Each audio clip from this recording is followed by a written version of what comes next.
Danite Gray, or Danite I guess it would be, Danite Gray, and Ina Martinez is her householder. And the theme of her talk is how true worship unites people of different backgrounds. Theme scripture, Psalms 133 verse 1. And her setting is witnessing to a school teacher.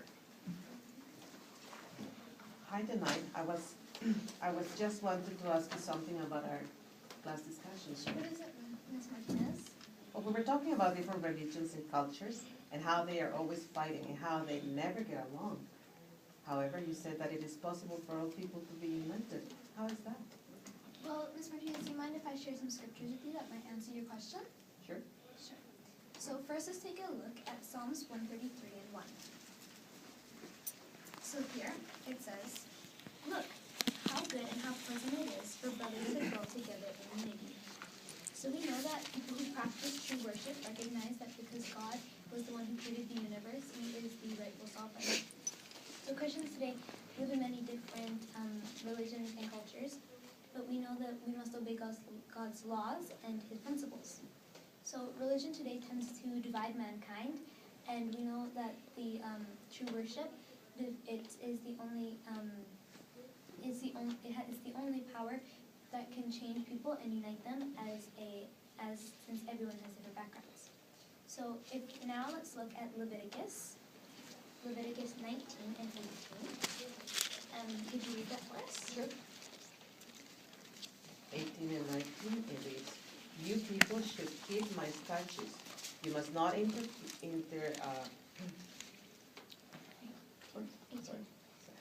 You must not take vengeance, nor have a grudge against the sons of your people, and you must love your fellow as yourselves. I am Jehovah."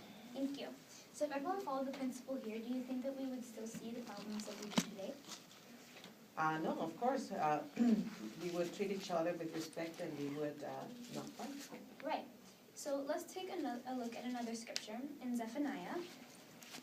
In Zephaniah 3 and 9, and I can read that for us. And it says, "For then I shall give to people the chance to a pure language, in order for them all to call upon the name of Jehovah, in order to serve Him shoulder to shoulder." So we see here it says that they would be serving shoulder to shoulder. What do you think that might mean? Well, I think it means that all different people will be friendly and they will not cause harm to each other. Right.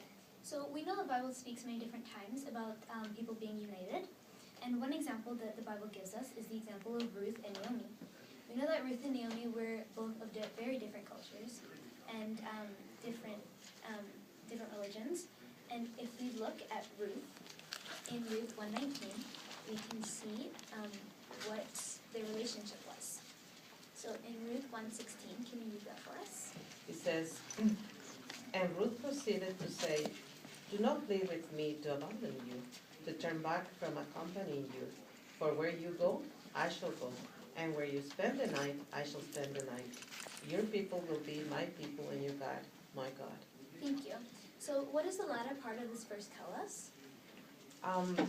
It tells us that even though Naomi and Ruth were two different backgrounds, Ruth was able and willing to leave even her own people to be with Naomi. Right. So you might ask, why is that? If we continue in verse 17, it says, "Where you die, I shall die, and there is where I shall be buried. May Jehovah do so to me and add to it if anything but death should make a separation between me and you." So we see here that Ruth did not only have a strong and healthy relationship with Naomi, but also with Jehovah. And that led her, as you said, to leave her own culture and her religion to be with her mother-in-law.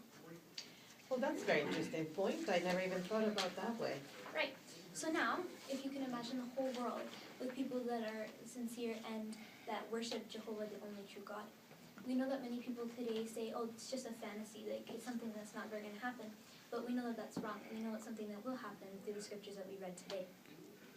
And, many people want to be part of this. And to be part of this united people and get all the other blessings that we get, we need to heed the counsel found in our last scriptures, Zephaniah 2 and 3.